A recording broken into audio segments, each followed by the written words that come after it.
ቃላትን ለማንበብ ሚስጥሩ በጣም ቀላል ነው። አትልፉ፣ አትድከሙ፣ በረጅሙ አትሂዱ፣ ስልታዊ በሆነ መንገድ ሂዱ። ዛሬ ማለት ነው ቃላትን እንዴት በቀላሉ ማለት ነው ማንበብ እንደምንችል እናያለን ማለት ነው። ቃላትን ስታነቡ ምናልባት ጀማሪዎች ከሆናችሁ ሙሉ ቃሉን አንዴ አታንብቡ። በቃ ለሁለት ቦታ እኩል ቁረጡትና ማለት ነው እንዴት እንደምታነቡ ላሳያችሁ ዛሬ በምሳሌ እስኪ። ስለዚህ ፎሎ አድርጉ ቤቱን። አማርኛ በኦንላይን ካላችሁበት ቦታ ሆናችሁ መማር የምትፈልጉ ስልክ ባዮ ላይ አለ፣ አናግሩም ማለት ነው። እሺ ወደ ትምህርቱ እንሄድ። እንደምታዩት ይሄኛው ሁለት ቃል ናቸው። ይሄም ቃል ነው፣ ይሄም ቃል ነው። ግን ሁለቶቹ ቃል ባንድ ሲመጡስ እንዴት እናነባቸዋለን የሚለውን ነው የምናየው ማለት ነው። ስለዚህ በደንብ ተከተሉኝ ማለት ነው። ስለዚህ እችኛዋ ቢ ነች አይደል? ቢ ከዛ ራ፣ ቢ ራ፣ ቢራ፣ ቢራ አይደል? ይሄ መደመር ነው። ቢራ ከዛ ሲደመር ቢሮ፣ ቢሮ፣ ቢሮ አይደል? ቢራ ይሄኛው ነው፣ ይሄኛው ደግሞ ቢሮ ነው። ስለዚህ ሁለቱን እንደዚህ ሆነ ስታነቡት የሚከብዳችሁ ከሆነ ከሁለት እኩል መክፈል ማለት ነው። አያችሁት? ይሄኛው ቢራ ነው፣ ይሄኛው ደግሞ ቢሮ ነው ማለት ነው። ስለዚህ በአንድ ላይ ቢራ፣ ይሄኛው ደግሞ ቢሮ አይደለ? ቢራ፣ ቢሮ፣ ቢራ፣ ቢሮ።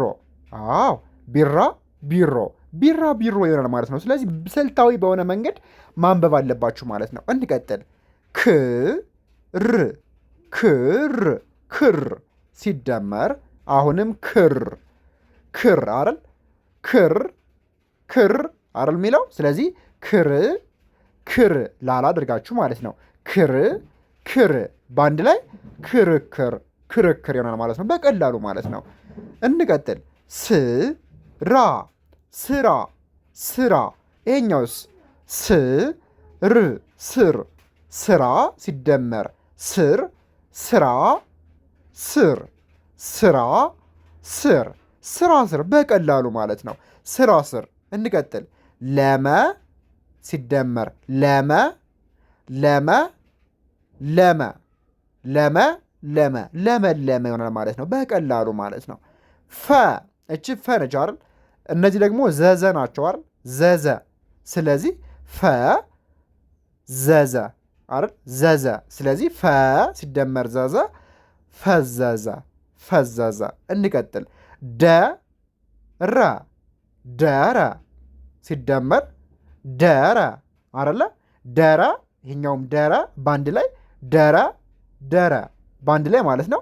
ደረደረ ይሆናል ማለት ነው። ደረደረ። እንቀጥል።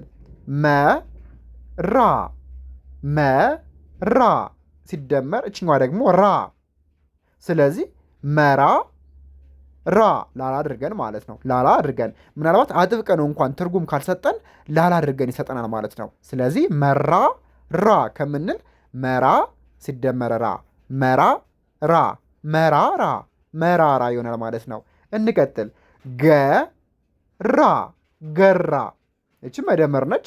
ይሄኛው ደግሞ ገር፣ ገር። ስለዚህ ላላን አድርገውና ገራ፣ ገር፣ ገራ ሲደመር ገር፣ ገራ፣ ገር፣ ገራ፣ ገር ይሆናል ማለት ነው። ስለዚህ በቀላሉ ስልታዊ በሆነ መንገድ ነው ማንበብ ያለባችሁ ማለት ነው። በዚህ መልኩ ደግሞ ከመጀመሪያው ከፊደል ጀምራችሁ አማርኛን ከመሰረቱ መማር የምትፈልጉ በየትኛውም የዓለማችን ክፍሎች ሆናችሁ እጃችሁ ላይ በሚገኝ ስልክ ብቻ በኦንላይን ማለት ነው፣ ገጠር ከተማ፣ በየትኛውም የዓለማችን ክፍሎች ሆናችሁ በሳምንት 5 ቀን በቀን ደግሞ 1 ሰዓት መማር የምትፈልጉ ስልክ ባዮ ላይ አለ፣ አናግሩን ማለት ነው። ደውሉልን፣ ብቁ እናደርጋችኋለን። ስልታዊ በሆነ መንገድ ምንም ረጅም መንገድ መሄድ ሳይጠበቅባችሁ 2 ወርና 3 ወር ባልበለጠ ጊዜ ውስጥ ውጤታማ መሆን ትችላላችሁ። ደውሉልን። ለቀጣይ ደግሞ ፎሎ አድርጋችሁ ጠብቁን። እስከዛው ሰላም ቆዩልኝ።